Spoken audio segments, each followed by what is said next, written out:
ሀቢባ ህዝቡን አፋጣችሁ። ይኸው ብር አትላኩ። ብሯን በልቶ ይኸው ልጅሽን ሰጃላት ብር አትላኩ ነው ያልኩት። ሌላ ምን አልኩ? ብራችሁን ያዙ። ብር አትላኩ። እየሰራ ከአንድም ሁለት ባጃጅ እያለው ምን ያስልክሽ ነበር አንቺ? ከአንድም ሁለት ባጃጅ እያለው እየሰራ ባጃጅ በትንሹ 1000 ብር ይሰራል በቀን አሉ። ስለዚህ ሁለት ባጃጅ ካለ 60,000 ብር ማለት ነው በወር። ይሄ ሰውዬ ገቢው ከሸጣውም 30,000 ብር። እስቲ ኢትዮጵያ ውስጥ 30,000 ብር ደሞዝተኛ ማን ነው?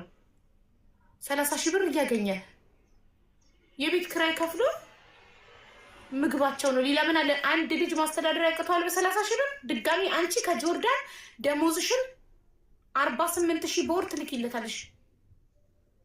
ሰበብ እየፈጠርሽ ብርሽን አታጠራቅሚም ነበር? ማዳም አልሰጠችኝም ደሞዝ የሆነ ነገር ሰበብ እየፈጠርሽ ትንሽ አታጠራቅሚም ነበር ለራስሽ? አንቺ ጅብ ዘንጦ ሀቢባ ጅብ ዘንጦ አንቺ ጉቺ በአንቺ የተነሳ እኮ አይደለም እንዲሆነችው ቅምቀም አካሂዳ አንቺ ሳታስፎግሪ ስጠጪ አንቺ ብሔርን ነው የምትሳደቢ ስጠጪ። ጉቺ ጠጥታ ሁሌ ፈታ የምትል ሰው ናት። አንቺ ግን አስመስለሽ ጁስ መስለሽ አረቄሽን ስቀመቅሚ በረመዳን ምድር በዕለት ሁለት በኢድ ምድር እግዚአብሔር አጋፈጠሽ።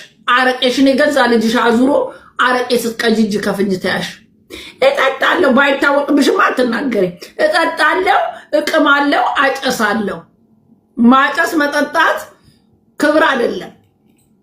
ማጨስ መጠጣት ክብር አይደለም። እንደኛ ክብርሽን ይዘሽ መቀመጥ ቅምቀማ ያዋርዳል። ጊዜ ምንሽ ሀቢባ ቀምቅመሽ ሙሉ የጉራጌ በምንም አርጋ ባሌን ለመቀማት ነው። የኔ ባል ዞር ብሎ አያያትም።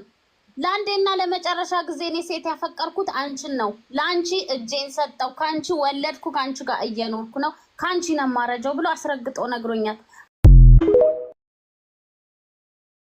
ገረድነትን መቀበል የለብንም። ገረድ ነኝ እያልኩህ ነው። ገረድ ነኝ እንዴ? ገረድ ነኝ እዮዳብ።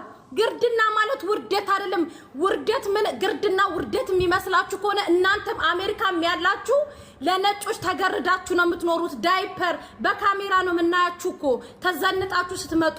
ኦንላይን ላይ ብራንድ ልብሶች ብራንዶቹን ሳይሆን ተመሳሳይ ብራንድ ለብሳችሁ መጣችሁ። የመዳም ቅመሞች ላይ አክት ልታሳዩ አትችሉም። እኛ ልንገርክ ጽድት ያለ ልብስ ለብሰን ነው የምንኖረው። ወተን 1000 ድርሃማችንን ስልክ እንኳን ስንገዛ ቅባት ስንገዛ እንኳን አንሰስትም። ፌክ ህይወት እየኖራችሁ በብድር እየኖራችሁ ደግሞ ስለ አረብ ሀገር ልታወሩ ትፈልጋላችሁ እንዴ? የትኛው የሚያጓጓ ህይወት አለችሁ? አውሮፓም ኑር ጀርመንም ኑር አሜሪካም ኑር ምን